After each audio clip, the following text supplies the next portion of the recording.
Someone the other day asked me, Jackson, why is it easy for Europeans to get a visa to African countries, but it is relatively hard for Africans to get a visa to visit Europe, North America, and generally for any African to visit the West? It is very, very hard. Let's not lie about this. And this has been the trend generally in many African countries who are perceived to be poor. And I know it's human nature for people to look down upon people they perceive to be poor.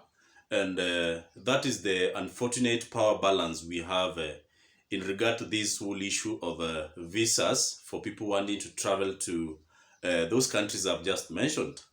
And if you have tried to get a visa to any of these countries which we talk about, you can attest to that. You can write down in the comment section what is your experience in terms of obtaining a visa for those countries. I also know I'm not blind to the fact that for most Europeans to get a residence permit in any African countries, it is also not very easy, and this is compounded by the fact that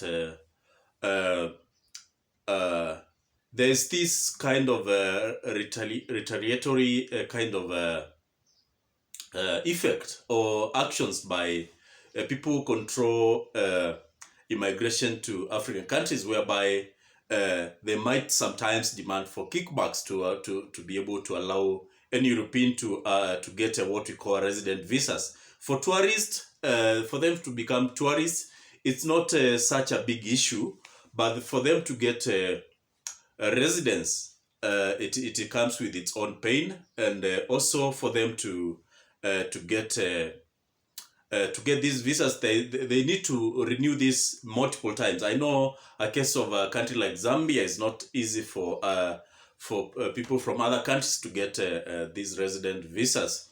So this video is generally for me to discuss this whole issue, because I know it's been a pain for those people who have tried to get these kind of visas, and we try to delve what are the reasons, what are the solutions to this problem, because generally it is a problem, and yet it has been talked by it has been talked about by people, and unfortunately we've not been able to get a solution.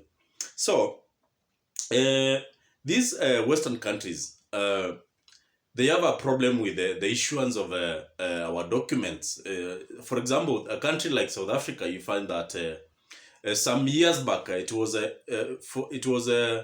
the people from South Africa could visit Europe without acquiring a visa, or they get a visa on arrival. I don't know exactly what it used to be, but this changed after these authorities in Europe realized that there were unscrupulous authorities in South Africa. I don't know whether it's the immigration people or who are they, and they used to issue South African passports to people from other countries, and this brought about the negative effect of South Africans now requiring a visa to visit any European country. So this has been reflected in many African countries, whereby visas or educational documents or marriage certificates or bank statements, the governments do not have a good grip of regulating how these documents are being issued. So this has brought about the effect whereby most of these Western countries find it hard to verify these documents.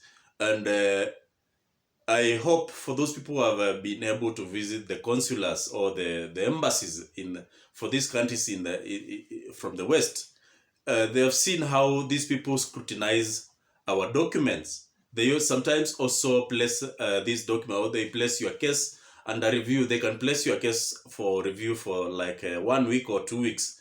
And during this time, they try to verify, they verify using a toothpick your documents, and it's not easy. I know it's painful for those people who have tried getting these visas.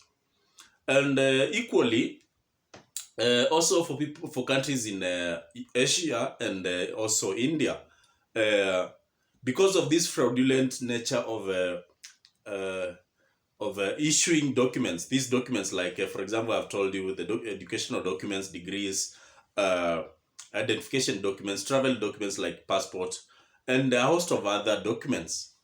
This has had a very negative effect. I know the balance is tilting towards African trying uh, to become wealthy, and this is the only solution for African countries if they make their countries, they empower their citizens to be able to have wealth in their own countries. I know there are exceptions to this rule because there are also people like the wealthy people like Stripe Masiwa, Dagotes. Those people do not suffer the same fate as the normal person in an African countries because they do what we call globe trotting. They go to each and every country they want because they have the privilege of having companies in different parts of the world, and at the same time, uh, it's all these things generally boils down to wealth. So if you do not have money, if you don't,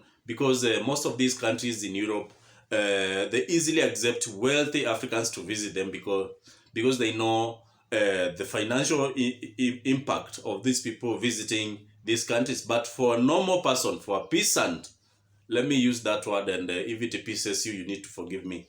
Uh, Sometimes it becomes hard for you to get these visas. So we are hoping that our government uh, do something to streamline this whole thing, including the issuance of documents, so that we do not go through this scrutiny, the unnecessary scrutiny which we go through as we try to get visas to these countries.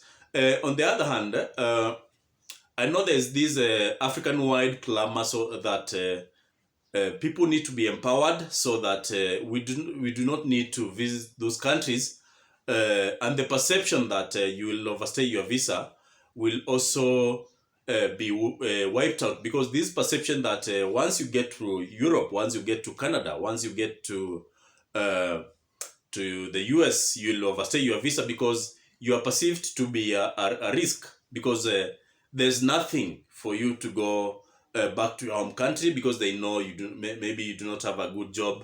Uh, and generally the environment in your home country is not one of the best. So anytime you step into any consular, any embassy, the first thing after they look at you, they see someone who is going to default on their visa status and maybe overstay their visa. So it is the work, it is a challenge to African governments and the relevant authority to uh, to make sure that Africans have the best type of environment, including creating jobs, creating educational opportunities, creating generally a good environment to thrive, a good environment to do business. And I've also seen politicians talk about this whole thing. And one case in point is a politician called Miguna Miguna. Miguna has been talking about Kenyans having trouble getting visas to Canada. And the whole issue of Kenya being relatively expensive than Canada, considering the kind of services, including houses. He was talking about specifically houses, whereby a two-bedroom house in Nairobi, for example, is more expensive than a two-bedroom in Canada, considering the amenities which you get for the same type of house in Kenya, and the same type of house in Canada. So generally, our countries have that type of problem, and I hope with the new generations of leaders, the new wave in Africa, we are going to change this whole thing so that this kind of perception, this kind of, let me call it a colonial kind of perception whereby Africans are denied visas unnecessarily, will be a thing of the past. And I know we are heading there.